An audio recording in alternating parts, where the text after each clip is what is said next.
More of a team player? I repeated, keeping my tone even while my fists clenched beneath the desk.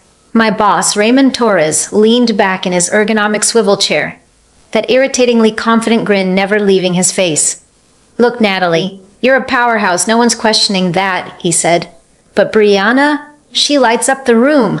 She knows how to make people feel comfortable. She's just easier to work with. Too focused on performance. That was the verdict. Not my lack of results, not a missing skill set, just that I didn't make enough small talk in the break room. I'd been with Phoenix Analytics for 6 years. I was 29 when I joined, fresh out of grad school and eager to prove myself.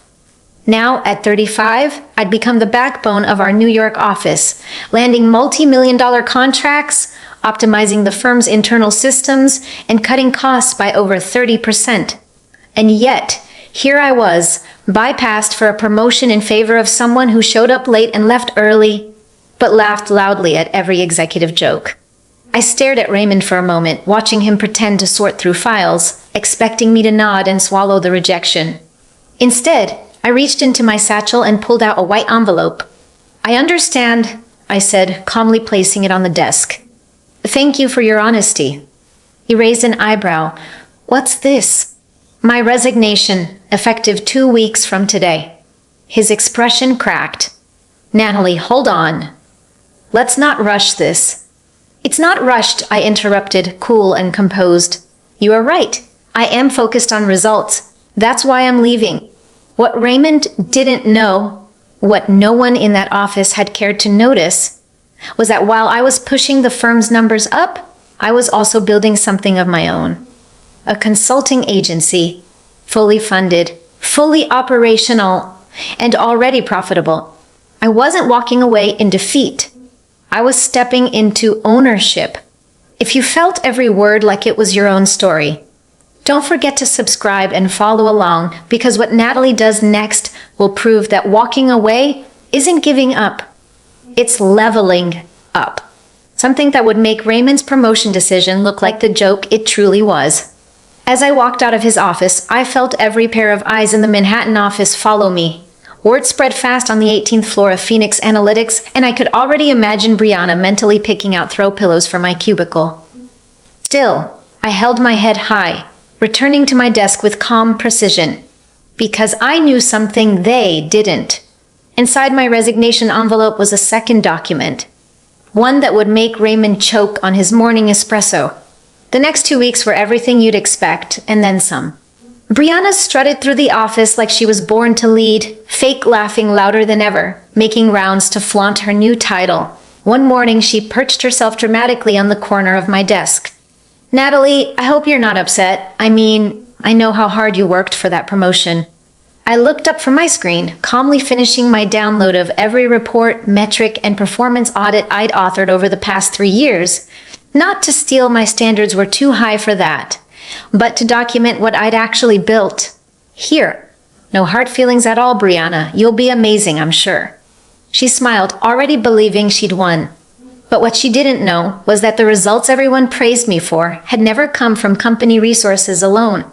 3 years ago, I began developing a new project management system out of frustration, really. It started as a personal tool, but it grew into a data-driven powerhouse. I had already filed for a patent 6 months ago. The approval? It had come just last week, and in that second page of my resignation letter, I'd outlined exactly how many millions in client retention and efficiency gains it had brought the company. A week later, an email hit my inbox. Robert Kim, CEO of Solstice Tech, our fiercest competitor. He'd heard I was leaving. Our coffee meeting turned into a strategy session. He wasn't offering me just a job. He offered a partnership, full creative control, and equity. He slid a contract across the table. We've been waiting for someone like you, he said. Someone who knows that results matter. As I signed, I knew this was what real recognition felt like. On my final day at Phoenix Analytics, just as I turned in my security badge, Raymond called me into his office one last time. The smug confidence that had defined him was gone, replaced by a tight-lipped expression that bordered on panic. Natalie, we need to talk about this report you included in your resignation, he said, waving the stapled pages in the air with hands that were visibly trembling. Why didn't you ever tell us about this system? I took a seat across from him, calmly smoothing out the sleeve of my blazer. I tried, Raymond, 3 times actually. I requested meetings to discuss a rollout plan for improved efficiency protocols. You said, and I quote, "We're focusing on building a friendlier team dynamic." He looked down, flipping through the report again, his face growing paler with every page. But this is game-changing. The cost savings, the automation models, the client satisfaction metrics, and you already patented it? I nodded. 6 months ago. And I've accepted a leadership offer from Solstice Tech. They're looking forward to implementing it across their global operations. Raymond slumped into his chair, deflated. Solstice Tech? Natalie, no, you can't. That's our top competitor. What about loyalty? Loyalty? I laughed softly. You mean the kind you showed me when you handed my promotion to someone who couldn't deliver a weekly report on time? I stood, letting my voice remain calm but cold. The kind of loyalty you showed when you dismissed my proposals because I wasn't loud enough in meetings, or because I didn't fetch coffee during brainstorms? He opened his mouth to object, but I cut him off. If you'd looked past your bias, if you'd actually paid attention to my results instead of who was laughing at your jokes, this would have ended very differently. We'll match Solstice's offer, he blurted. We'll promote you to senior director. Just stay. I shook my head. It's not about the title. It's about respect. It's about being seen. As I walked out of his office for the last time, I heard him scrambling to call upper management, no doubt trying to figure out how to contain the damage. But it was too late. The patent was mine, the contract was signed. And as for Brianna, well, she was about to find out that taking credit is easy. Delivering results, not so much. That evening, while boxing up my things, I found a sticky note left on my monitor. Sorry to see you go. Keep in touch. Brianna. I smiled, crumpled it, and tossed it in the trash without a second thought. Oh, Brianna would be hearing my name again. The whole industry would. My first day at Solstice Tech felt like stepping onto a different planet. No cramped cubicle, no flickering fluorescent lights. Instead, a corner office with sweeping views of the Hudson River and a glass nameplate on the door that read, Natalie Reyes, Director of Operational Strategy and Innovation. But the real shift wasn't in the title or the view, it was in how I was treated. Robert Kim, Solstice's CEO, called a full staff meeting to introduce me. But it wasn't some stiff announcement. He told my story, highlighted my innovations, praised my data-driven systems, and made it crystal clear I wasn't there to blend in. Natalie isn't just joining us, Robert said as the entire conference room quieted. She's bringing a game-changing methodology that's already proven to save time, reduce costs, and drive client loyalty. She has my full trust, and she'll have yours too. The contrast to Phoenix Analytics was staggering. There, I was the ghost who saved everyone's numbers. Here, I was the architect of something better, and I was finally seen. But the real victory came 3 months later. I was in the middle of a strategy workshop when my phone buzzed. A text from David Tran, one of the few colleagues I actually respected back at Phoenix. You might want to check the business wires. Something huge just dropped about Phoenix Analytics. I excused myself, walked to my office, and opened my laptop. The top headline made my breath hitch. Phoenix Analytics faces 30% client loss after Q2 collapse. The article was brutal. Delayed projects, over-budget launches, 3 of their biggest clients gone. Their operational metrics had tanked, and their internal systems were described as fractured and outdated. But one quote stood out, from one of my former clients. The level of service has nosedived, said Thomas Kwan, CEO of Terra Nova. We used to trust Phoenix with high-volume rollouts. Now, we can't even get basic timelines honored. It's like they've lost the backbone of their operations. I smiled. They had, because I was that backbone. The structure they took for granted was the one I spent 5 years quietly refining. The one Brianna had no clue how to maintain. Another buzz. A second text from David. Brianna's having a meltdown in the break room. I leaned back in my chair, sunlight pouring in through my window. I didn't need revenge. I had results. If you've ever been underestimated, overlooked, or outshined by someone who didn't earn it, subscribe to the channel, because Natalie's rise is just beginning, and what happens next will leave the whole industry talking. She's drowning, and Raymond's finally catching on that Brianna has no clue how to keep anything afloat. I set my phone down, the corners of my mouth twitching with irony. Brianna had spent 2 years polishing her image, parroting other people's ideas, and smiling her way through meetings. But now, she had to deliver, alone. And Raymond, who had gambled on charisma over competence, was watching the consequences play out in real time. Meanwhile, I had far more important things on my plate. At Solstice Tech, the system I built wasn't just working, it was transforming everything. Project turnaround times had been cut by more than 50%. Client satisfaction scores were soaring. Our internal efficiency metrics, the highest in company history. Robert had already greenlit my plan to expand the system company-wide, and negotiations were underway with 3 major firms interested in licensing the platform. One crisp Thursday morning, 6 months after I'd left Phoenix Analytics, I walked into my office to find Robert standing beside my desk, newspaper in hand. "Have you seen this?" he asked, holding it up.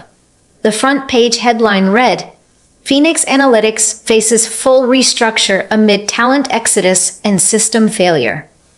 I took the paper and nodded. I saw the announcement. They're tearing the place apart. The board finally realized how badly they mismanaged their talent, Robert said. "They tried to rebuild your system internally, but they didn't understand the architecture." I finished, already knowing where this was going. They thought it was just a tool, but it was the thinking behind it that made it work. Robert smiled, the kind of smile that tells you he sees the long game. "Which is why the board unanimously approved your promotion," he said. "Starting next week, you'll be our Executive Vice President of Strategic Innovation. They've seen the impact you've made. They want you driving the future." Warmth bloomed in my chest. This was what it meant to be recognized, not for appearances, but for actual contribution, for vision, for value. That afternoon, as the sun dipped low over the city, an unexpected email popped into my inbox. From Raymond Torres. Subject, apology. Naui, I hope this message finds you well. I'm sure you've heard what's happened at Phoenix. I wanted to say I was wrong. Not seeing your value was the biggest mistake of my career. Your system was the backbone. We didn't realize it until it collapsed without you. I resigned last week. Before I left, I made sure the board knew exactly where we failed by not listening to you. I stared at the screen for a long moment.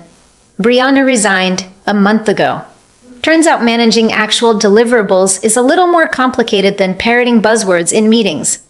The email from Raymond continued. "I know it's too late to change what happened, but I wanted you to know you were right.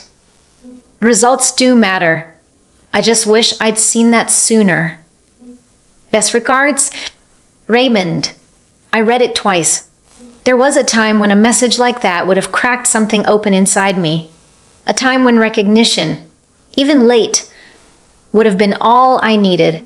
But that time had passed. Now, sitting in my executive office at Solstice Tech, sunlight catching the edge of my framed patent certificate, I felt calm. Behind me was a plaque from our record-breaking quarter, and beside it, a recent Forbes article naming me one of the top 10 women redefining innovation in tech. Raymond's words were a footnote. My story had moved on. I hit reply and typed, "Raymond, thank you for your email. You're right, results do matter. I wish you well in whatever comes next. Natalie." After sending, I glanced around my office. Every detail here had been earned, not handed to me, not bargained for. The next morning, I called an all-team meeting. As the room filled, I looked around at faces that actually wanted to be there. Engineers, designers, project leads. People who respected the work, not just the politics. When the room settled, I stood. Today, we're diving into our next major launch, but before we begin, I want to tell you a story, I said. Not about systems or software, but about value. About seeing it in others. about not letting anyone define your worth but you. As I spoke, I saw heads nod, eyes widen, people leaning in, not just to the content, but to the lesson. They got it. They understood that this company, our company, wasn't built on smoke and mirrors. It was built on substance, on the courage to speak up even when no one's listening. Later that evening, I drove home, and as I passed Phoenix Analytics, I slowed. Their massive logo, once a symbol of everything I wanted, looked faded now, outdated. A for lease sign hung in one of the upper windows. They were downsizing. Again. But I didn't feel victorious. I felt grateful. Grateful they hadn't seen my worth. Grateful they'd pushed me out. Grateful because they unknowingly forced me to build something better. Because sometimes the biggest opportunities come wrapped in rejection. Sometimes being too focused on results is the exact mindset that sets you apart. And sometimes the best response to being undervalued is to build something so powerful they can't ignore you anymore. My phone buzzed. A message from David lit up the screen. Phoenix Board is asking about you.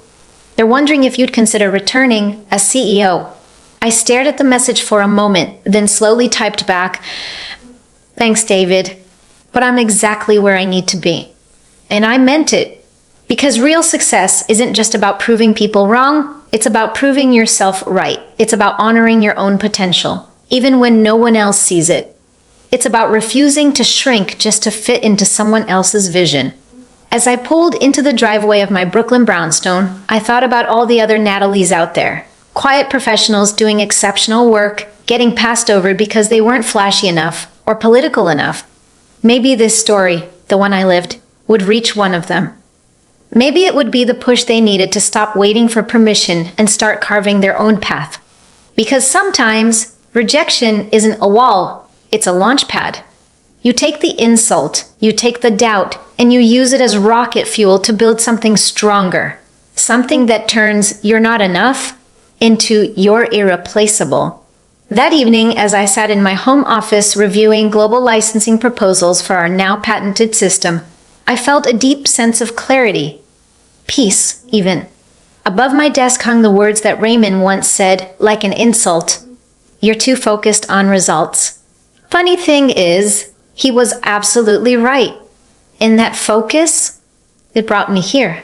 To leadership, to innovation, to purpose, to the place I was always meant to be. If you've made it this far, thank you for walking this road with me. I'd love to hear your thoughts in the comments. Tell me, have you ever been overlooked?